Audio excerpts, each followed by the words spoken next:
E uma reflexão que eu deixo aí pro pessoal é: se vocês estiverem em ambientes que você conheceram pessoas ali no momento, procure conhecer ao máximo dessa pessoa, não se deixar levar por bebida, né? Por álcool, essas emoções, né, momentâneas. Sexta-feira é um dia complicado. Isso. Não, mas falando sério, sem... Sim, justamente. Por isso. É isso. Tudo bem. Não entendi porra nenhuma, mas muito obrigado. Espero que vocês tenham. Espero que vocês tenham gostado. Fortaleça o trabalho desses 3 acadêmicos aí. Sigam a gente em nossas redes sociais. Agradece muito o carinho de vocês e muito obrigado.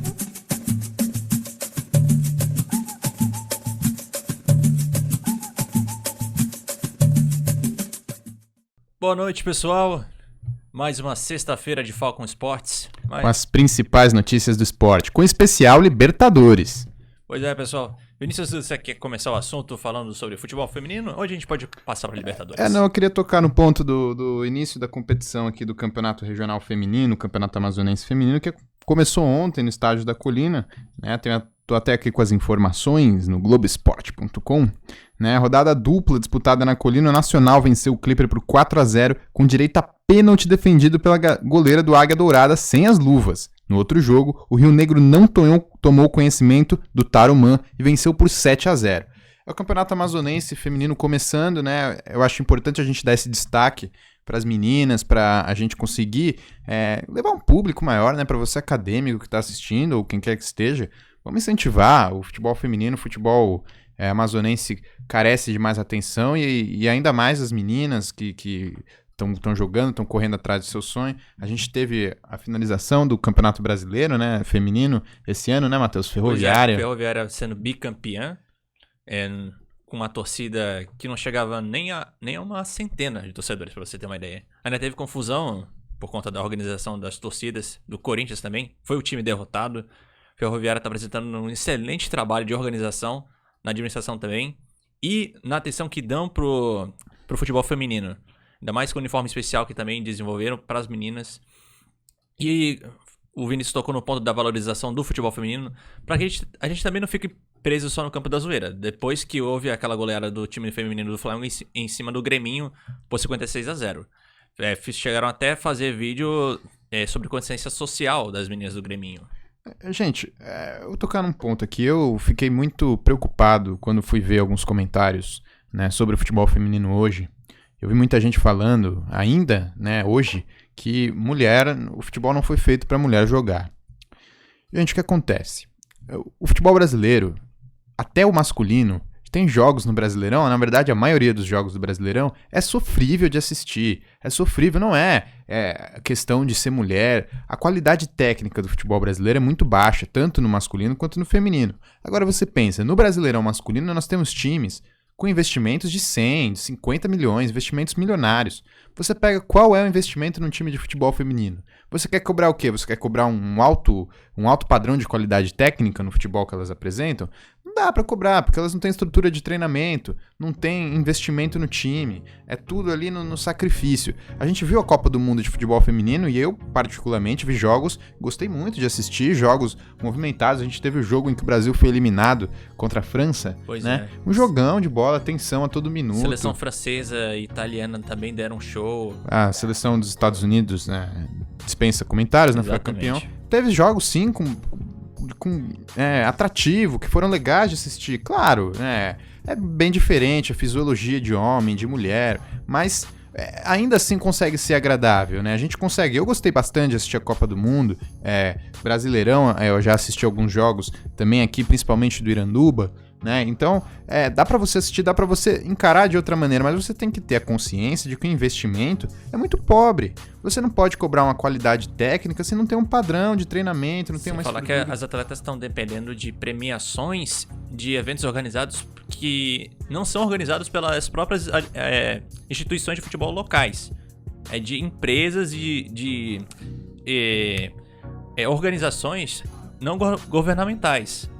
Sim, e aí fica assim nessa reflexão. Eu acho que é lamentável que temos pessoas falando que o futebol não foi feito pra mulher jogar. A mulher tem o direito de jogar, cara, e se ela gosta, jogue, vamos ao estádio também, você que quer apoiar, você que quer estar do lado. O estádio da Colina ontem, nos 2 jogos, estava completamente vazio, nos 2 jogos do Campeonato Amazonense Feminino.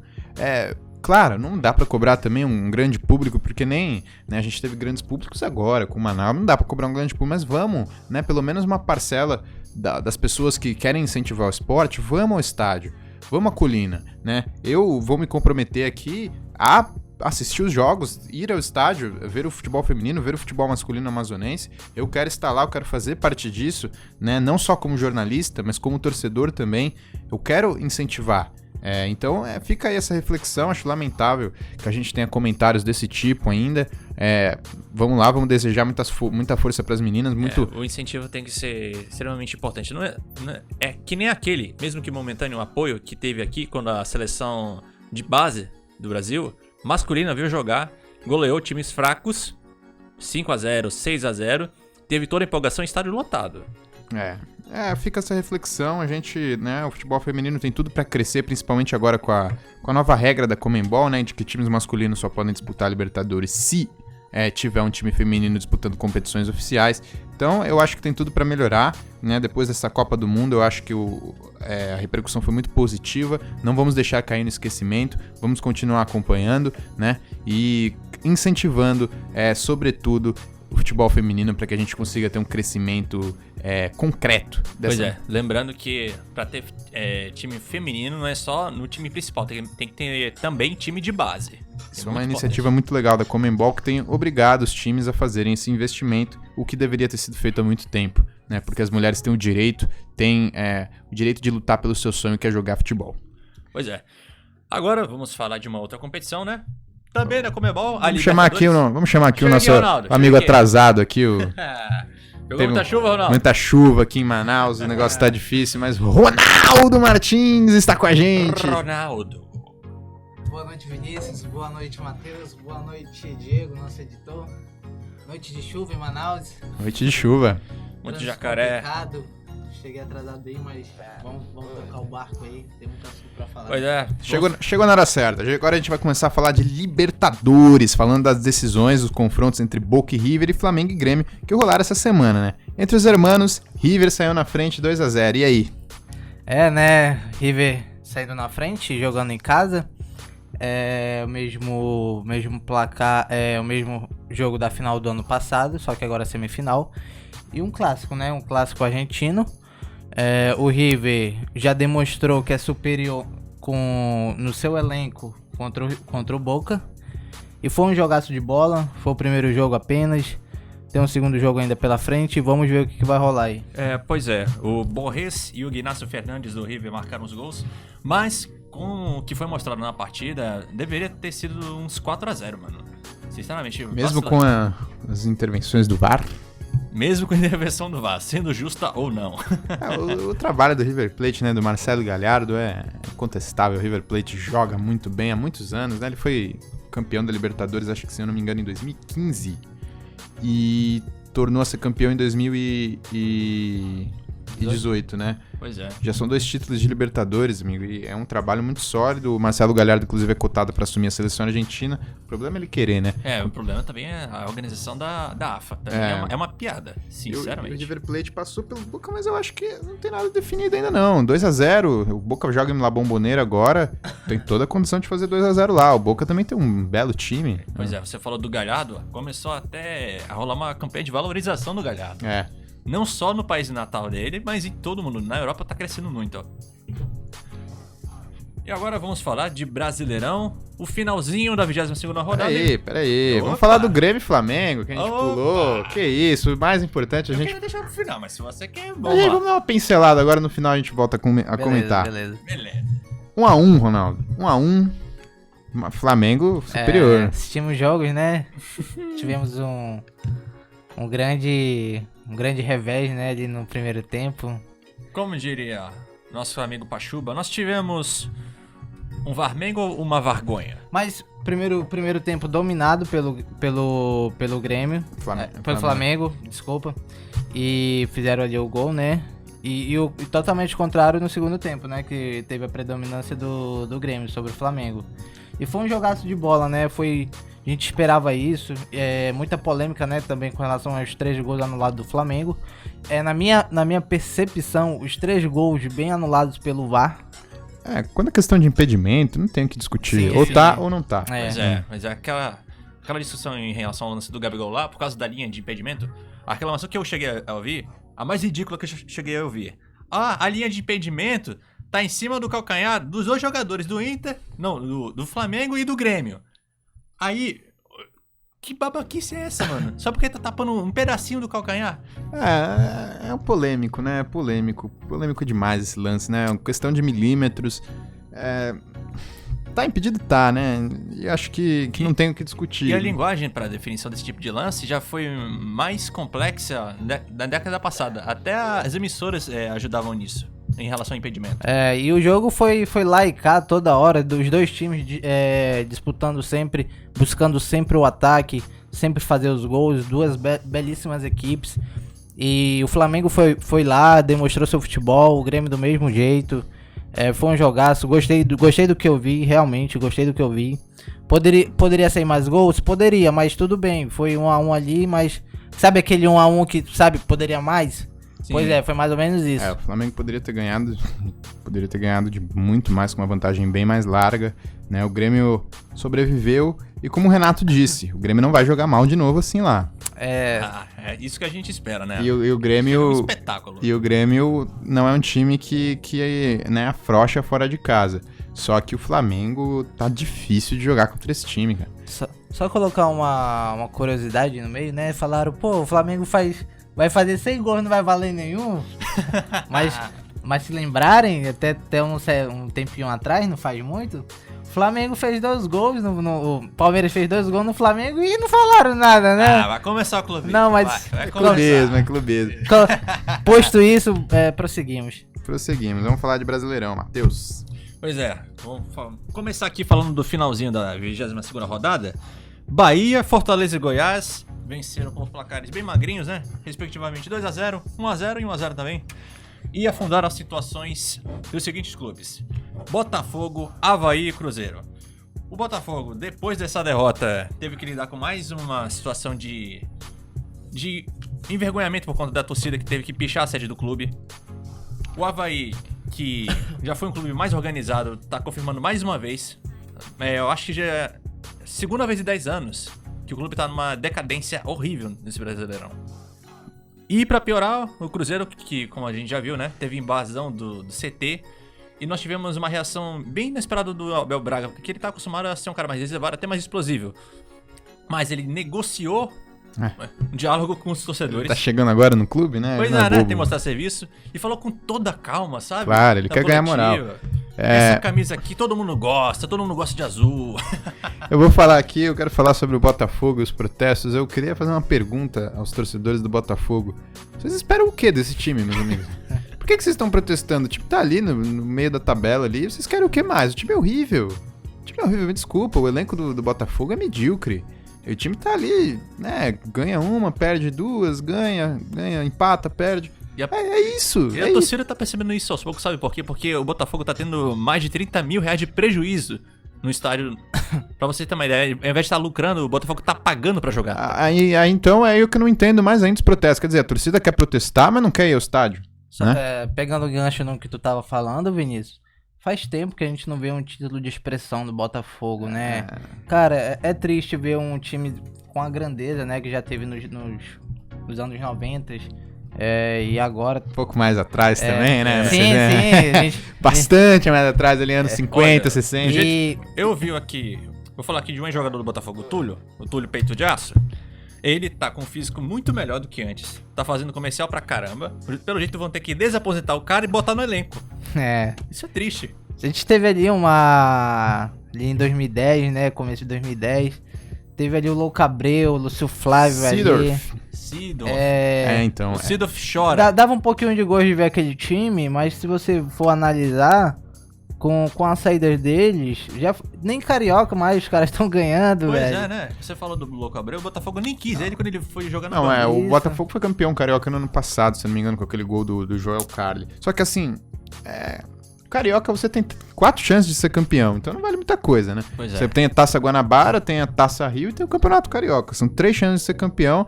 Por exemplo, esse ano ganhou o Vasco, ganhou o Fluminense e ganhou o Flamengo, né? Exatamente. Então, só que assim, o Botafogo, ele teve um bom momento no início dessa década, né? Sim. Com o Seedorf, ele chegou a brigar pelo título em 2013, pelo título brasileiro, ficou em segundo, né, no vice-campeonato, boa parte da competição, ali com aquele time do Seedorf, não tinha elenco, acabou perecendo ali, acabou, né, perdendo o gás.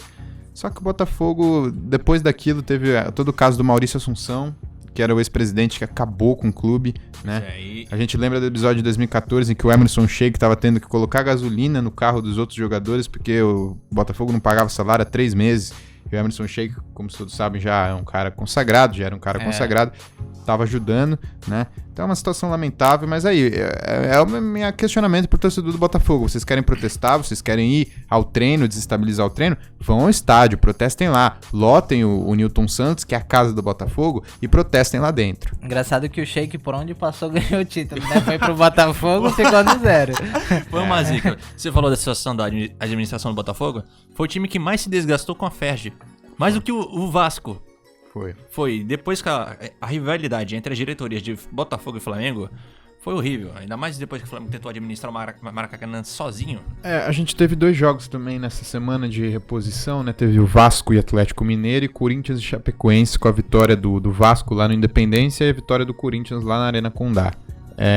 Queria comentar um pouco sobre esses 2 jogos, né? Vitória do Vasco de virada, né? Lá no Independência, o Vasco mostrando que tá vivo. O Luxemburgo parece que demonstrou que amadureceu, voltou a ser o velho Luxemburgo. Tanto que na preleção ele falou: hoje eu não quero saber de VAR. Não quero saber de VAR. Entendeu? Toca logo a porcaria do meu projeto. E 2-1 de virada no fim é a melhor expressão que a gente pode ter do Vasco, cara. É um time guerreiro. Trabalha firme. Exatamente. É o time que o Fluminense precisa voltar a ser também. Comentando sobre o jogo do Corinthians, mais uma vez uma vitória magra. 1-0. A gente já comentou aqui, né, sobre isso. Mas Fábio Carilli! já comentamos, né, a filosofia do time é essa, tudo mais. Porém, o time tá ali, se consagrou ali na 4ª posição, brigando com... empatou com o Santos, em ponto. Sim, com os 3 primeiros, né, na frente dele. E eu vejo que, apesar dessas vitórias magras, de o Corinthians estar galgando posições, subindo cada vez mais, sinceramente, eu vejo o Corinthians com chance de brigar por vaga na Libertadores. Eu acho que ele vai. Porém, para disputar o Campeonato Brasileiro, o título, eu vejo que o elenco não tem essa capacidade. Exatamente, não. Tanto que o Wagner Love chegou a reconhecer que prefere ver o time jogando mal, mas se dando bem na competição. Isso é desnecessário. Vindo de um cara que tava quase em decadência no futebol, foi salvo pelo Tite ainda, e agora, sob o comando do cara, ele falar uma coisa dessas, eu acho extremamente desnecessário. Você concorda com a declaração do Wagner Love? Não concordo. Você é corintiano? Não. Então tá explicado. Porque se fosse o meu São Paulo e o jogador falasse isso, eu ia concordar na hora, amigo. Quer jogar feio? Joga, mas ganha e seja campeão. Qual a sua opinião, Juan Fran? Eu quero jogar feio. O Juan Fran jogou anos feio no Atlético, feio demais, e ganhou títulos. E pergunta pra torcida do Atlético se eles ficaram tristes com os títulos que eles trouxeram. Aquela, né? Jogar feio e ganhar? Ou jogar bonito e perder? Claro que eu prefiro jogar bonito, né? E eu, como um grande fã, né? Eu não tenho nem o que falar do Tele Santana. Chega a ser até um crime eu falar isso aqui, né? Só que o futebol hoje, a qualidade técnica é o segundo plano. Hoje o que vale mais para um jogador é o físico. Físico é correr o tempo todo, é correr todas as partes do campo, é fazer a recomposição. É atacante marcar, atacante voltar para marcar. Então, como é que você vai jogar bonito assim, né? Com o jogador sem qualidade técnica, cuidando mais do seu físico, né? Então, Tele Santana, que me desculpe, aí não se revire no túmulo. Eu sou muito seu fã, mas hoje em dia, com esse futebol que a gente tem aqui, ficar pensando em jogar bonito, acho que um Flamengo, um Palmeiras, né, outros times podem tentar. Agora, times um pouco mais humildes tem que se preocupar em ganhar. Pois é, né? E agora vamos falar sobre a abertura da 23ª rodada. Amanhã temos jogos imperdíveis. Justamente de quem? Quem começa? São Paulo e Fortaleza, Vinícius. Aí a gente vai ter uma lei do ex-técnico. Eu esperava de coração que o jogo fosse no Morumbi. Eu queria ver o Rogério subindo aquelas escadas. Eu queria ver um espetáculo da torcida do São Paulo. Mas por um show do Iron Maiden, né, que vai aproveitar a sua passada no Rock in Rio para fazer um show ali em São Paulo, né? 50 minutinhos de ponte aérea. O jogo vai ser no Pacaembu, que também é um estádio muito bonito. Eu acho que a gente poderia depois discutir sobre esse negócio de show em estádio em dias de jogos. Sim, claro. O Pacaembu, mas falando sobre o Pacaembu é um dos estádios mais gostosos de assistir um jogo de futebol. Eu tive a oportunidade de ir no Pacaembu várias vezes, muitas vezes. Eu já fui, acho que mais de 7 vezes no Pacaembu, e é um dos estádios mais gostosos de se assistir um jogo de futebol. Porém, não é um Morumbi, não tem a mística do Morumbi, Rogério Ceni, né? Então, eu fico um pouco decepcionado com isso, mas eu espero uma vitória do São Paulo, né? Não tem como esperar outra coisa. Olha que o Rogério conhece o segredo do time, né? Mas também, né? Não tem muita expectativa, até porque o São Paulo é o time que mais ilude, não é mesmo? Mas não, o São Paulo é o time que mais ilude, ainda mais dentro de casa. A gente esperava a vitória do São Paulo contra o Goiás, né, jogando dentro de casa. A gente viu que não foi tão bem assim, né? Agora a gente vê um jogo parecido, né, com dois times, tanto Fortaleza como o Goiás, brigando ali, né? O Goiás mais um pouco mais em cima, claro, né? Mas veja bem, é um jogo pro São Paulo conquistar 3 pontos, apesar de não estar jogando no Morumbi. Tem um Pacaembu como sua casa nesse jogo, e é aquele típico jogo que o time tem que se esforçar bastante para ganhar do Fortaleza. Não podemos menosprezar o Fortaleza, que tá fazendo um belo trabalho. O Rogério Ceni agora voltando vai colocar mais fogo ainda. Pois é, o Fortaleza tinha um histórico na década passada de conseguir jogar bem contra times grandes. Pode completar aí, Vinícius. Não, eu acabei esquecendo o que eu ia falar, mas deixa eu lembrar aqui. Eu ia falar justamente sobre o Fernando Diniz, cara, lembrei. Vai ser o segundo jogo do Fernando, mas o outro jogo contra o Flamengo ele nem tinha treinado, ele fez um trabalho ali de vídeo, ele mesmo falou que passou um monte de vídeo. Agora ele teve uma semana cheia pra trabalhar, que significa o quê? Nada. Uma semana não é nada. Então, mas vamos ver como é que o time vai reagir, né? Se a gente já vê uma pincelada do trabalho do Fernando Diniz aí no São Paulo. Vai ser assim, agora até o final do campeonato, né? Jogos no meio de semana e final de semana, quarta, quinta, sábado e domingo. Enfim, vai... Não tem mais essa de ter tempo pra treinar, não, hein? Entrar em campo e mostrar futebol. Vou dar um exemplo aqui do Inter. O Guto Ferreira, quando ele foi técnico do Inter, ele ficou enchendo o saco lá nas coletivas de imprensa que ele não tinha uma semana de treinamentos. Aí ele teve uma semana de treinamentos, empatou o jogo em 0x0 e o time jogando mal pra caramba. Pois é, cara, mas em uma semana não dá pra você fazer nada. Pois é. Nada. O Fernando Diniz, claro que ele vai ser avaliado e provavelmente, conhecendo o Leco muito bem como eu conheço, eu acredito que ele nem chega até o final do campeonato. Será? Dependendo dos resultados, se ele perder 3 seguidas, vai-te embora. Só que agora não tem mais o Mancini pra segurar a onda lá, não. E aquela de, não é trabalho pra esse ano, terminar esse ano, formar uma liga pro ano que vem pra pensar em conquistar títulos. O que você acha disso, Vitor? Eu acho que é o certo, né? E o Fernando Diniz, o trabalho dele precisa de tempo, né? Eu, particularmente, os números dele são pífios no Brasileirão, né? Tanto com o Atlético quanto com o Fluminense, mas eu acompanhei bastante jogos do Fluminense sob o comando do Fernando Diniz. E eu gostava muito do que eu vi. Eu vi um time ofensivo que finalizava. Só que assim, você também não pode culpar o técnico pelos caras chutarem 30 vezes a gol e não acertarem uma vez. Isso, ainda mais que os jogadores estão treinando menos as finalizações. Isso. A média era 60, 70, agora estão diminuindo pra 30. Gol de falta a gente nem vê mais, né? Pois é. Gol de falta, né? Quem é que faz gol de falta hoje em dia? São poucos. Marcelinho Carioca, Petkovic, essa... Rogério Ceni. Juan que jogou no São Paulo. Mandaram um abraço aí pra galera. Rogério Ceni. Vários, Juninho Pernambucano. Eu tava até assistindo uns vídeos retrôs do Juninho Pernambucano, como batia na bola. Ele bate muito bem lá. Marcos Assunção batia muito bem na bola. Bate bem aí. Então, mas a gente não tem um especialista. Quem puxar aqui na memória hoje, quem é um especialista em falta aqui no Brasil? Difícil, né? Otero, será? Otero Pode ser. Posso colocar o Otero, mas Beleza, Altério, mas pra ver aqueles grandes nomes, não. Não, mas hoje em dia, né, pro padrão, né, no futebol mundial a gente tem poucos especialistas. Eu já ia falar Denis do São Paulo quando ele era goleiro.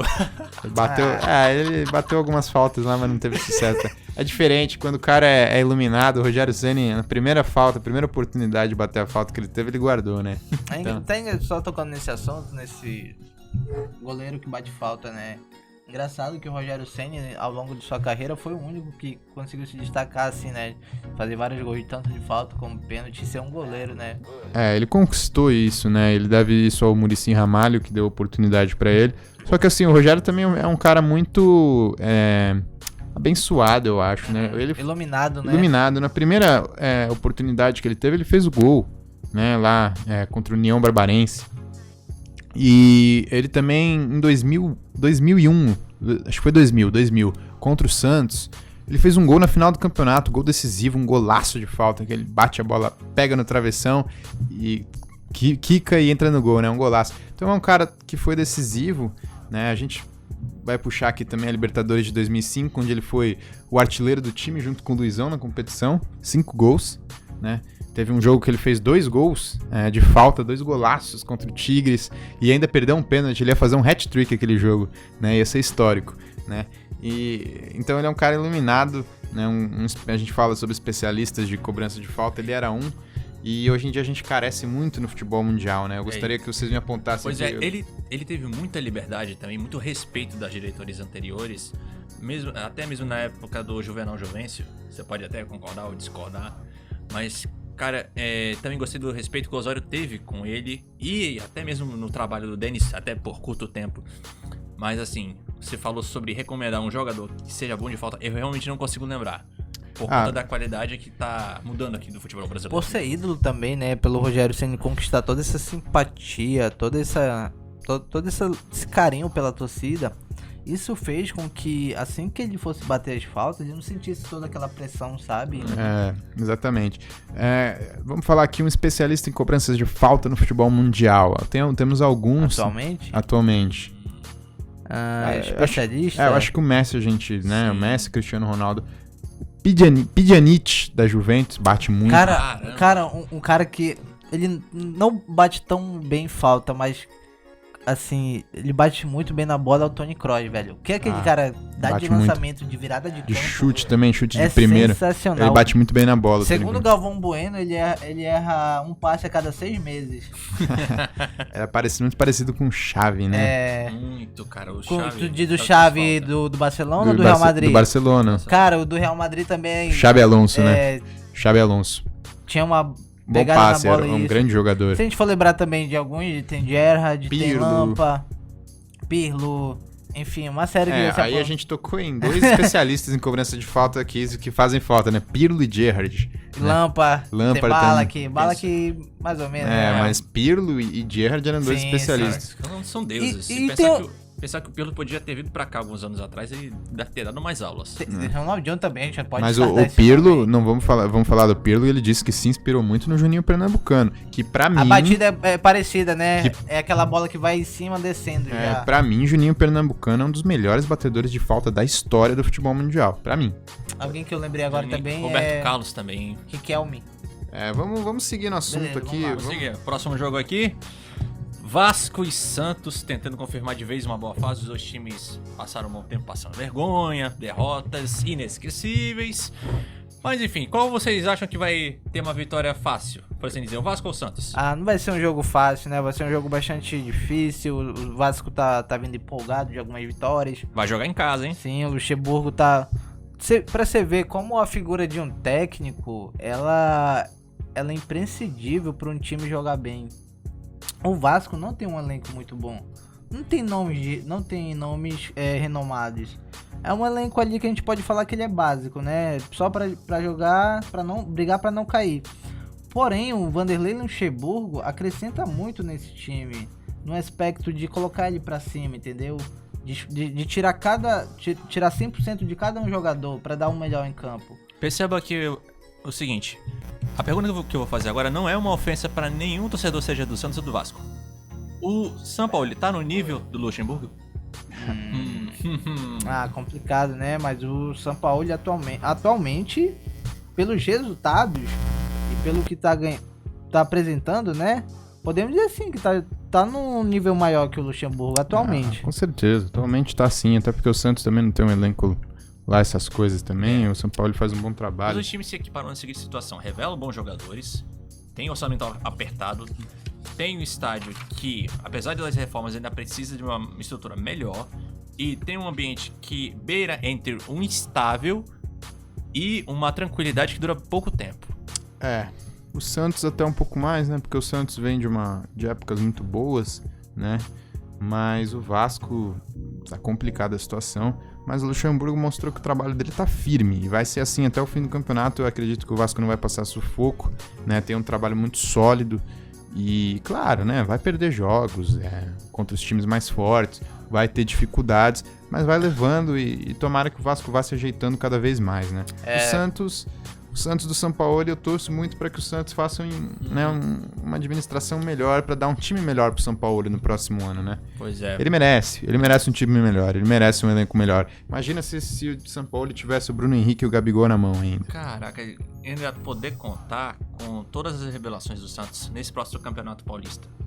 Depois da Copinha. E tem jogão no final de semana também, hein? Grêmio e Corinthians, Grêmio jogando em casa, hein? O que se espera, Vinícius? Eu espero um time misto, um time reserva do Grêmio, mas ainda espero um jogo bem difícil, cara. O Corinthians não vai ter facilidade, não, mas eu espero um empate. O jogo tá com cara de empate, jogo né? Difícil, né? Jogo difícil. Jogo com cara de empate, cara. O Corinthians, aquele time amarrado, o Grêmio naquela preguiça. Pois é. Aquela ressaquinha de Mas leve, eu acho que né? os reservas vão tentar esquecer aquele empate com o Flamengo, né? Mas veja bem, quando os reservas entram em campo, eles querem demonstrar o máximo de si Exatamente. pra impressionar o técnico.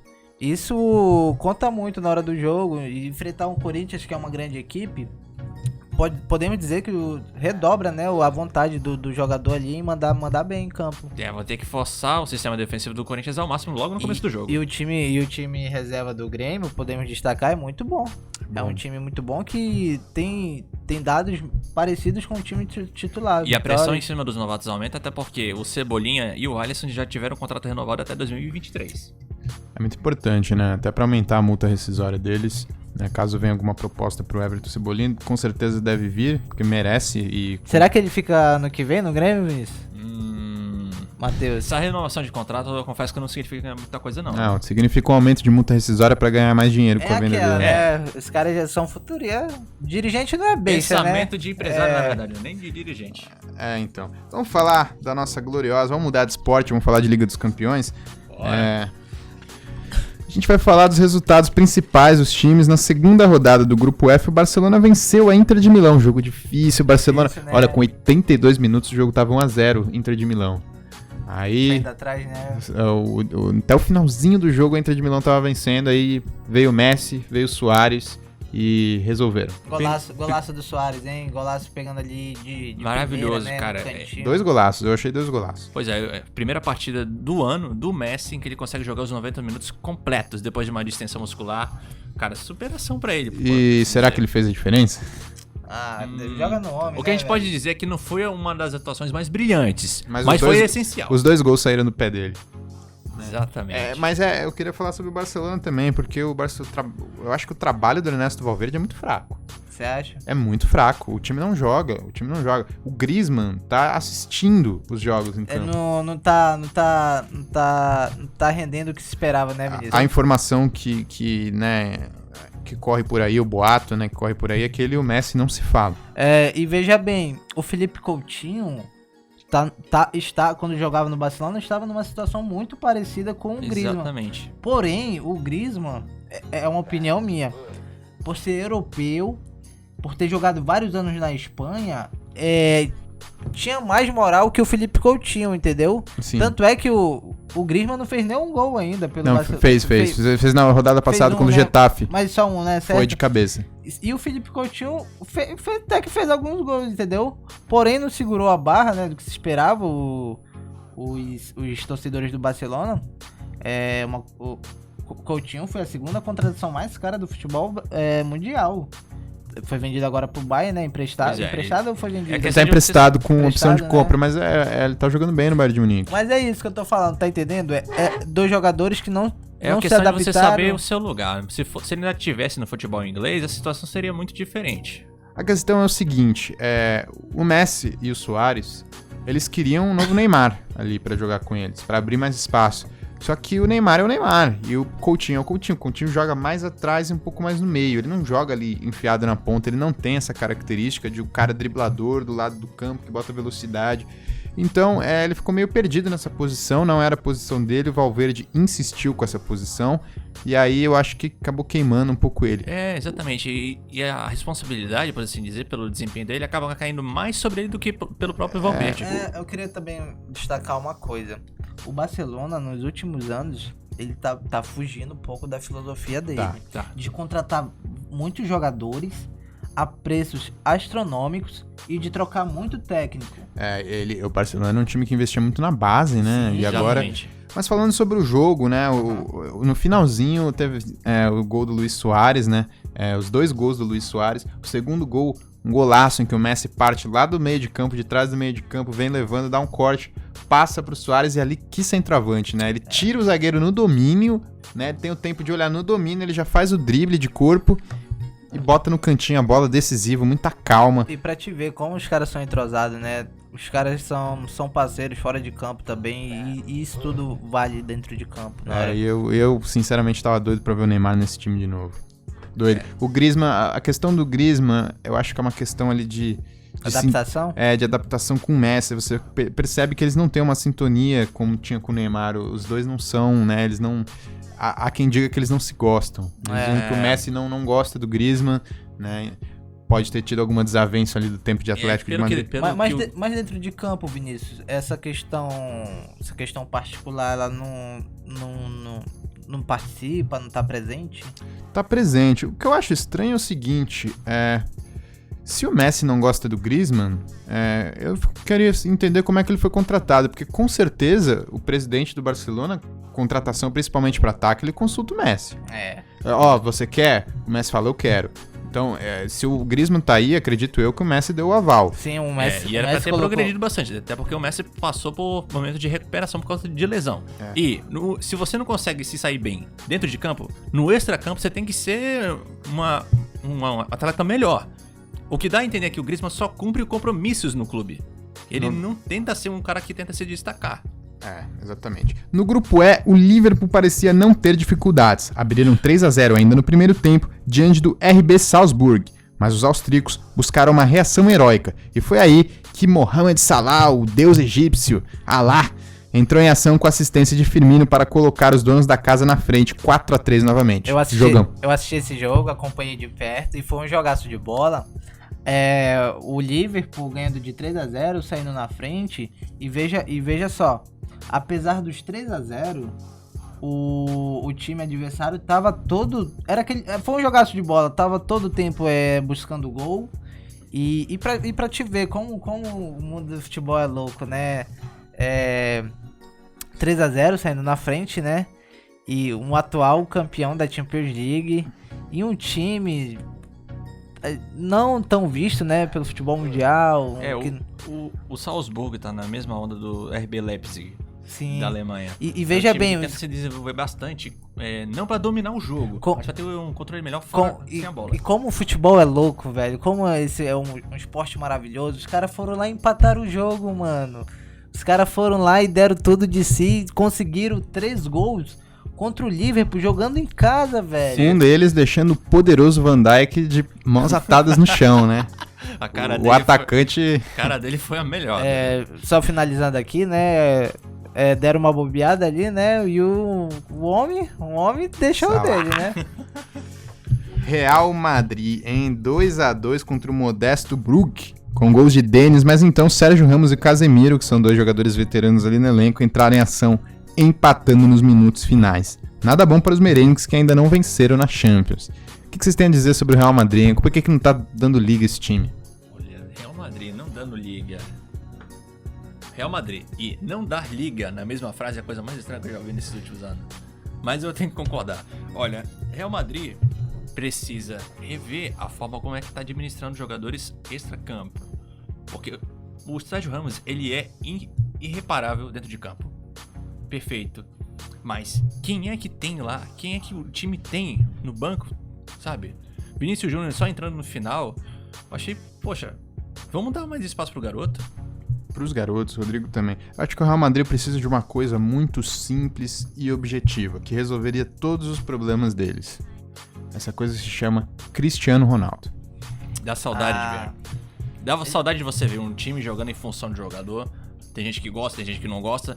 Mas a falta que faz no Real Madrid é grande, cara. Fala sério. Ronaldo. Sim, o Cristiano Ronaldo teve só números fantásticos no Real Madrid. Foi um jogador que se dedicava ao máximo pro time, pra equipe. E veja bem, o time era aquela coisa, né? Joga pro cara que ele resolve, entendeu? O tempo todo. Pois é. E eu deixei bem claro aqui. É o modesto bruxo, modesto pra não dizer medíocre. O time copiou até o escuro do Real Madrid. O Cristiano Ronaldo é nada mais nada menos do que o maior jogador da história do maior clube da história. Então, né, eu acho que foi uma burrice não terem valorizado o cara. Mas ele queria sair. Eu acho que não, ele tinha uma picuinha com o presidente. O presidente, ele queria mesmo ferrar. O presidente afirmou que o Real Madrid não precisava do Cristiano Ronaldo. Colocou um preço nele de 100 milhões. 100 milhões. O Cristiano falou, eu valho só isso. Pra vocês é isso que eu valho. Então eu vou embora. Pois é, quando foi contratado o Gareth Bale, levou 2 anos e meio pra imprensa descobrir o valor pelo qual ele tinha sido contratado. Aí havia uma diferença de cerca de 7 milhões de euros. Mas conseguiram esconder isso por 2 anos e meio. Pro Cristiano Ronaldo não ficar chateado, né? Independente de ser mimadinho ou não, havia um certo respeito pela imagem. Agora a situação mudou. E pra pior. E aí falando, né, sobre jogar em função de jogador, eu acho que quando você tem jogador do nível de Cristiano Ronaldo, do nível de Messi, você tem que jogar em função deles. O Barcelona hoje não está jogando mais em função do Messi, tanto quanto jogava antes, porque não tem mais aquela qualidade no meio do campo que tinha com o Xavi e Iniesta, que o Messi podia ficar mais tranquilo ali na frente, que a bola ia chegar. E o sistema de marcação com e sem bola no meio campo era magnífico. Agora não. Agora pro Barcelona conseguir chegar ao ataque, o Messi tem que fazer o que ele fez contra a Inter de Milão, pegar a bola no meio de campo e trazer até o último palmo do campo. Mas eu lembro do que tu falou aqui um programa atrás, Vinícius. Não tem mais essa de time besta não, velho. Os caras, tu destacou, né, Vinícius, que os caras aprenderam como marcar o Barcelona, como os caras jogam. E eles montam uma estratégia pra dificultar ao máximo o time adversário a jogar. Sim, então, mas é exatamente isso. E agora já não tem mais aquela qualidade do Xavi, do Iniesta, o Sérgio Busquets já caindo muito de rendimento, né, nos últimos 2 anos. Já não joga mais como jogava antes. E agora o Messi tem que fazer o que ele fez contra a Inter de Milão. Pegar a bola lá no meio de campo, arrancar, driblar 1, driblar 2 e chegar dentro da área. É só assim que o Barcelona tá chegando aos gols.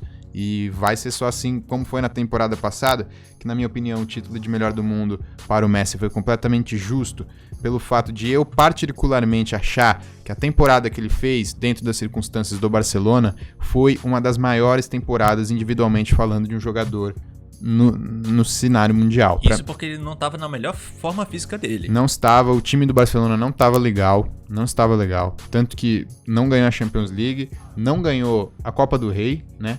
E assim, o Messi fez uma das maiores, ele carregou o time nas costas, foi o artilheiro da temporada, foi o jogador com mais assistência, foi o jogador com mais drible. Então, o Barcelona vai ficar dependendo do Messi e assim, eu só lamento porque um jogador desse nível ser sacrificado assim, eu acho um desperdício. A gente não pode deixar que isso chegue no mesmo nível que ele estava na seleção argentina. E olha que a imprensa local, a imprensa da Espanha está sendo mais cuidadosa com o Messi do que o próprio clube. Tanto que trata com mais respeito nas manchetes. Só pra encerrar o assunto Champions, pra mim, né, nessa atual competição, os times estão mais equiparados. Então. Você vê que os confrontos estão mais acirrados. São times brigando por lance a lance pra fazer os gols. Exatamente, um exemplo disso é a vontade de vencer. Olha só aqui, pode falar? Só não foi equilibrado, a gente ia encerrar, mas ainda tem um último jogo pra falar, porque não foi equilibado. Manchester City, Não, foi o Bayern de Munique e o Tottenham. Eu já ia falar disso. 7-2 lá dentro do White Hart Lane. Pois que semana do Tottenham ainda foi eliminado na competição local por um time de 4ª divisão, né? Foi, o Tottenham tá numa crise, né? Inacreditável. E aí, eu não sei os motivos, né? O Pochettino parece que tá perdendo a mão do time, né? e tomou uma sonora goleada Pois de é. 7-2 dentro de casa pro Bayern de Munique. Cara, o Gnabry marcou gols 4 vezes, não é mesmo, Ronaldo? Sim, sim. Não era o que nós estava esperando do Tottenham, né? Foi pra final da Champions ano passado. Esse ano, quer dizer, né?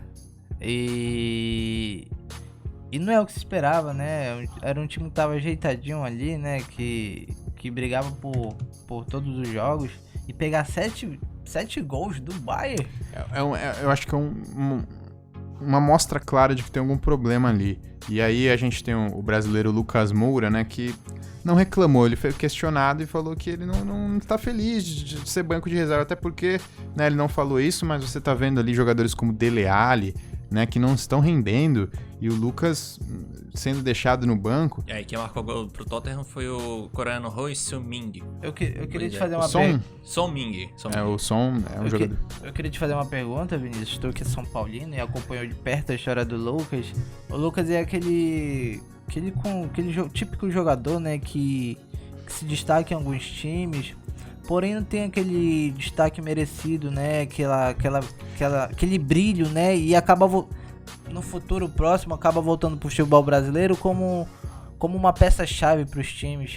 O Lucas a gente esperava muito mais dele na Europa. Só que ele também não dá pra falar que foi um fracasso, que ganhou muitos títulos do PSG, né? E no Tottenham, pô, a temporada que ele fez ano passado... Cara, o Tottenham só foi pra final por conta de um nome, Lucas Moura. E não só na final, o Lucas Moura fez gols decisivos o ano inteiro. Ele fez 2 gols contra o Manchester United num clássico lá no Old Trafford, né? Ele fez gol contra o Liverpool num clássico onde foi empate, né? 1-1, gol do Lucas. Fez gol contra o Arsenal, fez gols na Champions. Então ele foi um dos artilheiros do time vindo do banco, né? Jogando poucos jogos. Ele fez 15 gols na Premier League, né, sem contar os da Champions League, e sem contar aquela partida histórica que ele fez na Champions League, né, e aí eu acho que ele é injustiçado no Tottenham.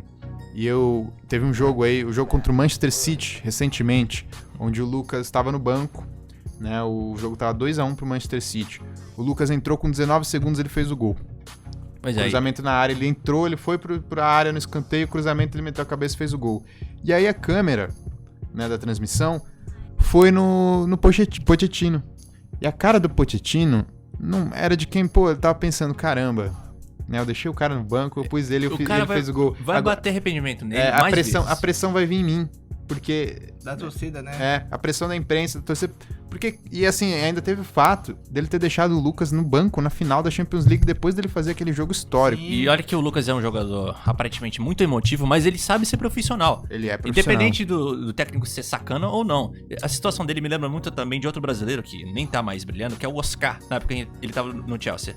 Trocou de treinador, banco. O cara era querido até pelas crianças mais que acompanhavam há pouco tempo o Chelsea. Cara, foi um declínio horrível. Cara, o Lucas é aquele jogador que a imprensa não vê nada de ruim dele, né? Negócio de tá em festa. Não é um cara que reclama, não é um cara que fica só na dele, que não tem mídia, né? Não tem mídia. Mas que, na minha opinião, sempre jogou bem. No PSG, inclusive, na temporada que ele foi embora, ele ficou muito chateado porque na temporada anterior... Poderia muito bem ser titular. Ele foi o vice-artilheiro do time na temporada, né? Perdendo pro Ibrahimovic, se eu não me lembro bem. Eu acho que o Ibrahimovic já tinha saído. Mas ele foi o vice-artilheiro, fez muitos gols naquele ano. E aí, no ano seguinte, ele não estava nem sendo relacionado. Foi o ano que chegou o Neymar. Não estava sendo relacionado pelo técnico. E ele ficou muito chateado. Aí foi quando ele foi pro Tottenham. Conseguiu jogar bem. E agora, né, eu acho que ele tá se sentindo, né, injustiçado novamente. Porque não tem motivo pro Lucas ser banco nesse time. Com todo respeito, né, aos outros jogadores. Infelizmente, sabe o que pode acontecer aqui? Ele pode acabar se destacando de novo, mas não por conta própria, porque ele vai ter que esperar a decisão da comissão técnica, esperar a situação do próprio time piorar, passar mais vergonha em competições, tanto internacionais quanto nacionais. E isso é triste pra caramba, porque não é só ele que sofre, não. A galera que fica no banco também, porra, é sacanagem. E Lucas, se você estiver vendo isso em algum lugar, as portas do São Paulo estão abertas pra você. Isso eu concordo. Pode voltar a hora que você quiser, meu amigo. Bom, Daniel Alves falou bem assim: você me quer, então vem me buscar, porra. Vem. Falou bem assim pro Raí. Então, Raí, pega seu celular, meu irmão. Vai lá com... Não, mas acho que ainda não é a hora, Lucas. Tem muita lenha pra queimar lá na Europa. Concordo. Palpita gol! Vamos lá com o quadro. Roda a vinheta, Diego.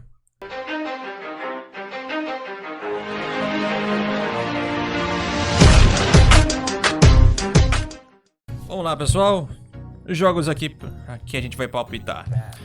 São Paulo e Fortaleza no Pacaembu. Eu escolhi esse jogo aqui pra gente falar primeiro, até porque o time de coração desse cara aqui bate muito forte, né? Bate forte. Felizmente, bate muito forte. Graças a Deus. Agradeço por essa São Paulino. É o meu palpite pra esse jogo. Jogo dificílimo. Vou com coração, 2-1 São Paulo. Geralmente, jogo assim, eu espero vitória de um time com uma qualidade maior. Mas como tá equilibrado pra caramba, eu vou apostar no empate. Mas é de propósito, tá? Porque eu espero que um dos times saia vencedor. Porque já teve empate demais pra caramba. Eu fiquei muito satisfeito com os jogos que a gente podia ter, sabe? Uma diferença, sabe? 2-1, 3-1, 4-1, goleado. Mas não, só empate. Michuruca. Né? Tipo, a gente... Só relembrando o jogo do São Paulo, né? Com Goiás, a gente viu que não era bem... Eu apostei na vitória do São Paulo, né? Mas, de novo, outro jogo pra se ganhar contra o Fortaleza. Vai ser um jogo difícil. E apesar de estar jogando no Pacaembu, né? Eu aposto numa vitória de São Paulo de 2-0. Meu palpite de empate vai ser 2-2, só pra ser mais radical. Vasco e Santos. Vasco e Santos. O Vasco, apesar de estar jogando em casa, eu acho que não tem qualidade não pra impressionar o Santos. O Santos tem um time bom, um time acertado. E mais entrosamento. Tá ali no terceiro lugar do Brasileirão. Uma vitória do Santos de 1-0. Uma vitória magra. Eu vou apostar 2-0 pro Santos. Aposto 1-0 Vasco. Beleza. Próximo jogo, outro jogão também. Grêmio e Corinthians na casa do Grêmio, 7 da noite. É como a gente já comentou aqui, né? Vai ser aquele jogo difícil, aquele jogo duro. Duro de assistir. Duro de assistir. Pô, imagina os reservas do Grêmio sofrendo pra caramba com o time do Corinthians. Não é nem por causa do time, por causa do estilo Carille. É 1-1 esse jogo. Vamos torcer pro Corinthians não fazer um gol no começo, senão. Vamos pra mim esse jogo. Eu vou na mesma, hein? 1-1. 1-1. Tá. 1-1. Se for 0-0, eu vou ficar puto. 1-1. Bahia e Atlético Paranaense, na Fonte Nova. Eu vou de Bahia, hein? Gibagol. Gilberto tá voando, hein? Gibagol, pai. Tô querendo apostar no Atlético. 1-0. 2-0 Bahia pra mim, hein? Vai ser um jogo difícil também, esse eu vou te falar. E Bahia tá jogando bem, o Gilberto voando em campo, fazendo tudo que é gol em todos os jogos, grande maioria. Mas apesar disso, o Atlético tá um time chato, vou te falar. Não tá na ressaca da Copa do Brasil ainda. Mas já passou, né? Tá garantido na Libertadores, tá garantido na Libertadores do ano que vem, então pra eles... Do jeito que eles são, também são capazes de até fazer um pouquinho de corpo mole por causa do Bahia, mas o Bahia não brinca. Eu vou apostar numa vitória magra do Bahia de 1-0. Mas acima de tudo a gente espera jogão, a gente não espera só um placar. Sim. Agora, antes de encerrar aqui, vamos comentar de novo sobre a Libertadores, né? O que a gente espera desse próximo jogo, né? Tendo em vista o primeiro jogo da Libertadores aí da eliminatória. O que a gente espera aí? Boca versus River. Olha, eu espero uma vitória do Boca de 2-1. Mas eu acho que o River passa, mano. O Boca não é aquele que a gente já viu, né? Tempos passados. E o River demonstra, tanto no Campeonato Argentino, como no ano passado, ganhando do próprio Boca Juniors, né? Que é um time superior, um time que joga bem. Tem um Pratos ali, que um atacante sensacional. Eu aposto, sendo sincero, numa vitória magra do Boca Juniors, porque o Boca Juniors, apesar de tudo, é o Boca Juniors. É o Boca. Ele tem aqui tem um sangue e nele tá correndo a Libertadores. Então, eu aposto numa vitória do Boca Juniors de 1-0. 1-0, assim o River passa também. E você, Vinícius? Eu acredito em 2-0 Boca Juniors, devolve o resultado e aí nos pênaltis. Eu vou apostar no Boca Juniors. 4-3 nos pênaltis? Eu acredito que o Boca Juniors vai passar nos pênaltis. Eu acho que eles estão muito mordidos, né? Com eliminação do River. 2 seguidas. Mas é difícil, hein, meter 2. Que nem do Galo. 2 seguidas pro River vai machucar o orgulho deles, né? Se bem que o São Paulo eliminou o Palmeiras 2 vezes na Libertadores seguidas, 2005 e 2006. Mas não é hora de tocar nesse assunto. Te deixa pra outra oportunidade, né? Agora, Flamengo e Grêmio. Ai, meu Deus do céu. Olha, eu vou apostar no Flamengo, porque o Flamengo tá num embalo, né?